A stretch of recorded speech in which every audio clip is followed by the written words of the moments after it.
Hello agripreneurs, ada yang merasa nggak punya lahan nggak nih? Mungkin cuma punya pekarangan sempit, atau bahkan halaman rumah dengan beton yang gersang. Tapi tenang aja, kamu masih tetap bisa loh buat tanam porang. Dan hasilnya bisa jadi lebih besar dibandingkan tanam di lahan subur. Mau tahu info lengkapnya? Tapi sebelumnya, kamu bisa subscribe dulu Inspirasi Agribisnis dan bunyikan juga lonceng notifikasinya. Karena kami akan memberikan informasi menarik seputar dunia agribisnis. Pak Sumanto, Ketua DPW P3N Daerah Istimewa Yogyakarta, akan berbagi pengalaman menanam porang dalam polybag. Selama 2 tahun terakhir ini, ternyata hasilnya bisa memuaskan. Assalamualaikum warahmatullahi wabarakatuh. Berjumpa kembali dengan konsep Porang Gunung Kidul dan Inspirasi Agribisnis. Nah, kita bersama-sama berkolaborasi untuk memperkenalkan porang kepada seluruh masyarakat Gunung Kidul dan seluruh Nusantara. Jadi perkenalkan, saya Sumanto, Ketua DPW P3N Yogyakarta. Pada kali ini kita akan membahas tentang optimalisasi lahan-lahan yang marginal, lahan-lahan kritis, lahan-lahan yang kurang berdaya guna untuk kita kembangkan secara intensif. Artinya kita memaksimalkan lahan yang ada agar mendapat penghasilan atau pendapatan yang tinggi dibanding dengan komoditas yang lainnya. Nah, selama ini banyak lahan yang tidak bisa kita gunakan untuk berbudidaya tanaman pangan. Nah, maka solusi yang kita tawarkan adalah dengan pengembangan melalui polybag. Jadi kenapa kita sarankan untuk polybag? Karena 2 tahun ini saya sudah melakukan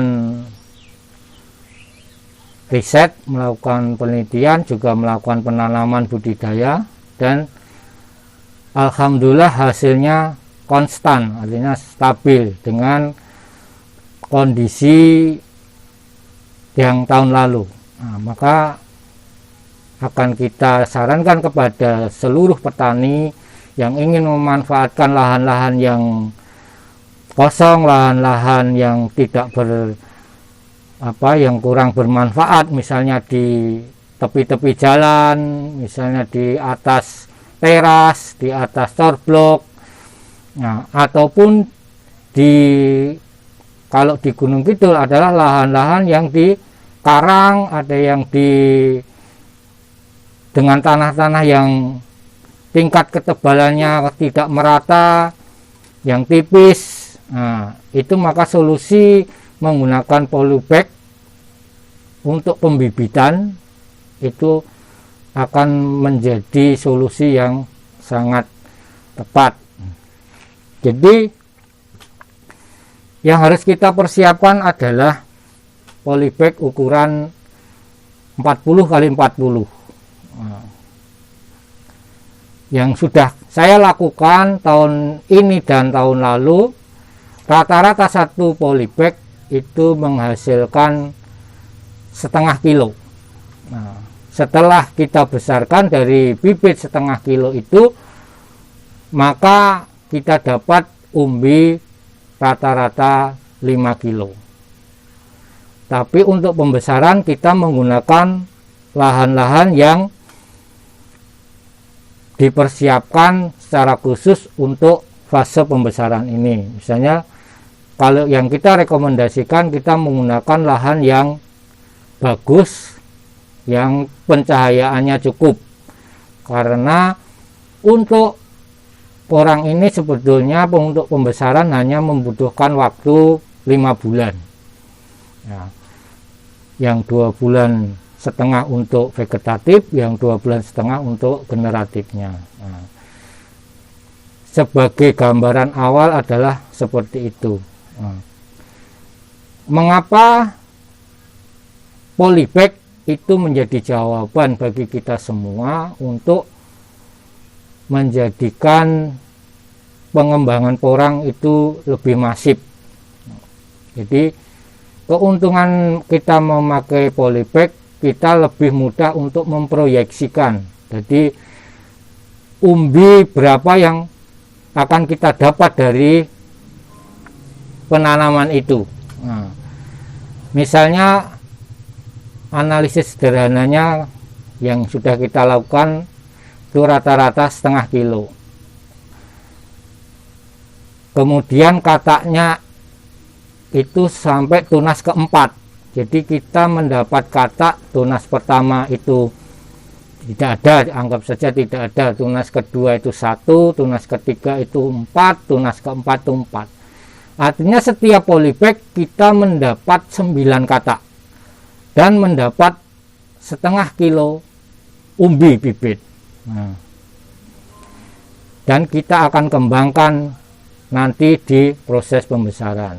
Nah, kalau rata-rata nanti kos untuk pembuatan itu 2.000 rupiah, maka kita akan mendapatkan hasil dari katak itu 9.000, dari umbi itu 10.000. Jadi kita akan mendapat 19.000 secara kasar. Nah, kita tinggal menghitung, mengalihkan berapa polybag yang akan kita tanam. Nah, sebagai saran, polybag kita tanam secara berjajar dengan kapasitas 1 meter persegi itu 4 kali 4, artinya setiap 1 meter itu berisi 16 polybag. Maka nanti ketika 1 hektar itu ya paling tidak 120.000, 120.000 batang yang bisa kita, potensi yang bisa kita tanam dan kita hasilkan. Nah, jenengan bisa menghitung sendiri nanti berapa yang akan kita dapat di situ. Jadi bagi teman-teman yang tanahnya sudah lama nggak terpakai, yang tanahnya kritis, yang rusak, untuk pengolahan lahan sulit, memanfaatkan jalan-jalan yang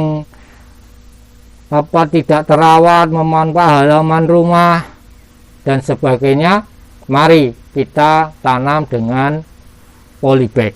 Nah, maka untuk pengembangan selanjutnya Gunung Kidul akan segera tumbuh jutaan batang porang di Gunung Kidul. Nah, kemudian kalau kita bandingkan dengan cara intensif yang ada di lahan, misalnya lahan persawahan misalnya, itu tidak jauh berbeda, karena kapasitas tanam itu akan lebih rapat ketika kita tanam di polybag.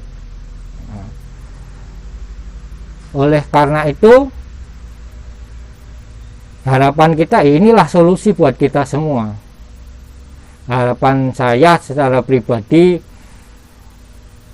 rekomendasi saya secara pribadi, nah, bibit untuk proses pembibitan di polybag ini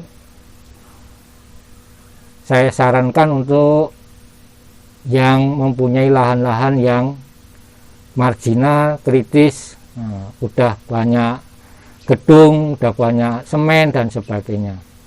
Jadi polybag bisa ditaruh di bawah, juga bisa diletakkan di atas. Nah, cuman kalau diletakkan di atas hanya berlaku sampai 2 musim, itu harus ganti polybag. Tapi kalau kita tanam di bawah, maka itu akan berlangsung lebih lama lagi, karena plastik tidak akan bisa diurai oleh bakteri yang ada di tanah. Nah, itu mungkin yang perlu saya sampaikan, sekiranya bermanfaat, dan jangan lupa subscribe channel ini. Matur nuwun. Sangat menarik bukan? Dan buat agripreneurs yang merasa nggak punya cukup lahan, bisa loh mencoba menanam porang di dalam polybag. Semoga informasi ini bermanfaat buat kamu. Jangan lupa like, share, dan beri masukan di kolom komentar. Jumpa lagi di video selanjutnya.